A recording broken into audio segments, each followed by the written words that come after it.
Monarch is officially back, and if you thought Season 1 ended on a big emotional sacrifice, Season 2 just flipped the entire board in its very first episode. The premiere of Monarch Legacy of Monsters Season 2 wastes absolutely no time. We get Kong, we get a brand new Titan, we get a shocking death, and yes, we get Lee Shaw back in a way that changes everything. Welcome back to your nerdy show. I'm your host, Spoiler Master. Right from the opening moments on Skull Island, you can feel that this season is going bigger. The Apex Cybernetics outpost doesn't stand a chance once Kong shows up, and that chaos isn't just spectacle for the sake of spectacle. It sets the tone. The Titans are restless, the balance is fragile, and Monarch is once again in way over its head. But the real story of Episode 1 revolves around Titan X, Lee Shaw's unexpected return, and a death that could reshape Monarch from the inside out.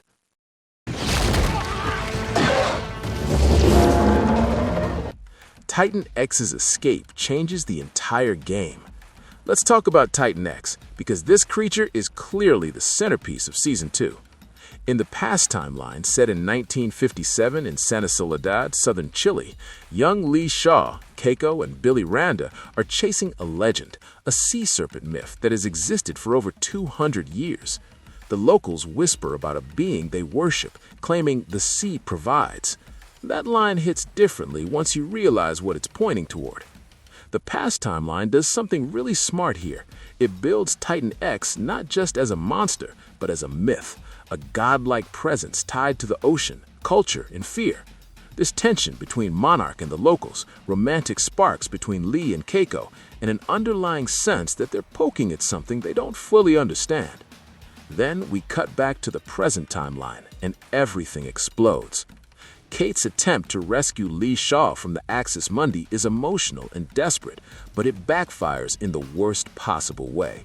In trying to bring back one man, they unleash something far bigger. Titan X crosses through the portal into our world, immediately proving how dangerous it is.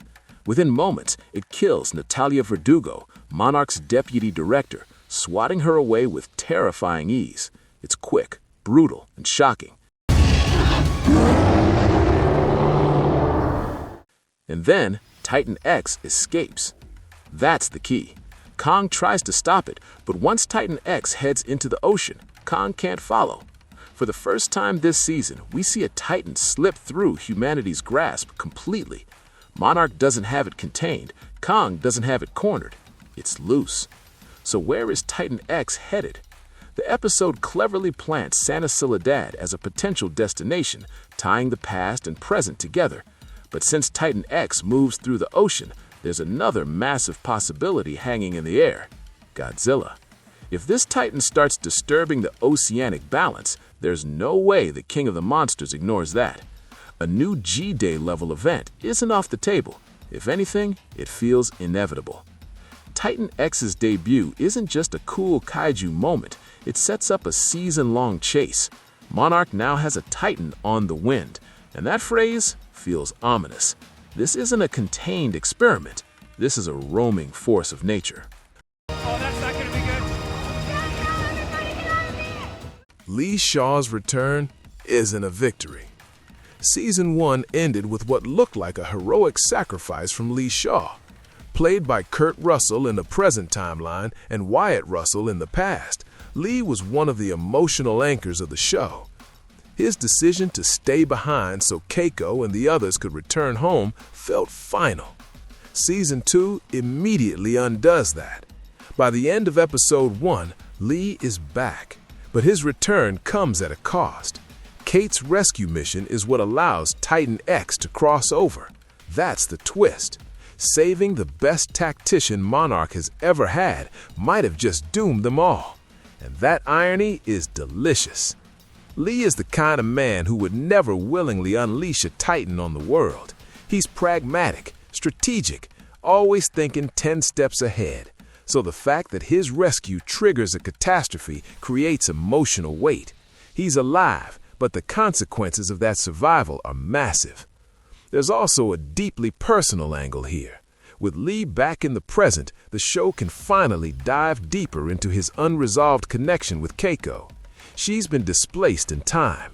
The world she knew is gone, and one of the men she loved is standing in front of her, older, hardened, shaped by decades of secrets.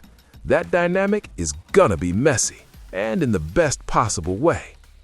During his escape through the portal, Lee has to fight one of the scarab-like creatures connected to Titan X in the past timeline. It's not an easy fight. He struggles, he barely survives, and that moment tells us something important. These creatures aren't just minions, they're formidable on their own. Even more concerning, one of those scarabs makes it back through the portal with the rescue team. That's a ticking time bomb.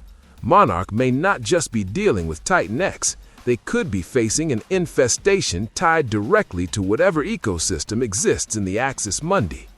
Lee may be back, but he's bringing baggage with him. Dangerous baggage.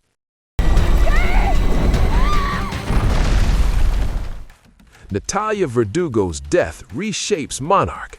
Natalia's death is quick, but its impact is huge. As Monarch's deputy director, she represented structure, authority, and control. Titan X wipes that away in seconds. This creates a massive power vacuum inside Monarch. Now the question becomes, who fills it? Tim is an obvious candidate. He's often underestimated, but this could be his moment to step up and be taken seriously. Losing Verdugo might push him into a leadership role he wasn't fully prepared for, which would create tension within the organization. Then there's Keiko. Tim directly tells her that she could return Monarch to what it was always supposed to be. That line feels intentional. Keiko isn't just a scientist out of time. She's one of Monarch's founders. She understands its original purpose before bureaucracy and politics took over. Now, living in a future she never imagined, she has a chance to reshape the organization from the inside. Verdugo's death might be the opening she didn't know she needed. And let's not forget Lee. With his experience and tactical mind, he could easily rise into a leadership role again. But would he want to? After everything he's seen, does he still believe in Monarch the way he once did? That internal power struggle could be just as compelling as the Titan battles. The strange parallel between Keiko and Hiroshi. One of the most emotionally layered parts of the premiere isn't about Titans at all. It's about family, specifically Hiroshi's double life. Kate confronts her father about having two families. The pain in that conversation feels real. Hiroshi tries to explain that Emiko, Kentaro's mother, worked at Monarch and understood that world. Kate's mother, Caroline, didn't. He claims he loved both women, that it wasn't a simple decision. It's messy, it's uncomfortable, and it doesn't offer clean answers. Then, the episode cuts to the past timeline, showing young Lee, Keiko, and Billy in their romantic triangle. That editing choice is deliberate. Monarch is drawing a parallel between mother and son. Keiko loved two men, Billy and Lee. Decades later, Hiroshi repeats that pattern with two families. It's a fascinating generational echo, almost like the emotional chaos of Monarch seeps into the personal lives of those tied to it, loving two people, living two lives, carrying secrets that eventually explode. Now that Keiko is in the present, she has to face not only the world's future, but her son's complicated choices. How does she react when she realizes Hiroshi mirrored her own romantic entanglements? Does she see it as hypocrisy, fate, or simply human weakness? This parallel opens the door for deeply personal storytelling this season. The Titans may drive the action, but it's these fractured relationships that give the show its heart. What this ending really sets up. By the time episode 1 ends, the board is set for a massive season. Titan X is loose in the ocean, potentially heading towards Santa Soledad or stirring up something even bigger. Kong has lost the immediate chase. Godzilla could enter the picture at any moment if the natural order is disrupted. Lee Shaw is back, but his return triggered a catastrophe. Keiko stands at a crossroads, possibly ready to reclaim Monarch's original vision. Verdugo's death leaves a leadership vacuum that could fracture the organization from within.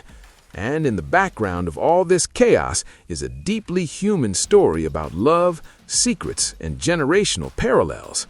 Season 2 isn't just escalating the scale, it's tightening the emotional screws. The premiere proves that actions have consequences, even when they come from love. Kate wanted to save Lee. She did, but she may have unleashed something the world wasn't ready for. That's the beauty of this episode. There's no clean win, no simple triumph, just trade-offs. A man's life for a Titan's freedom, a rescue mission for a global threat, a second chance for Lee Shaw at the possible cost of countless others. If this is how Monarch is starting Season 2, then we are in for a wild ride. Titan X is out there, the ocean is restless, Monarch is fractured, and the Monsterverse just got a whole lot more complicated. No, what the heck, I'll laugh anyway.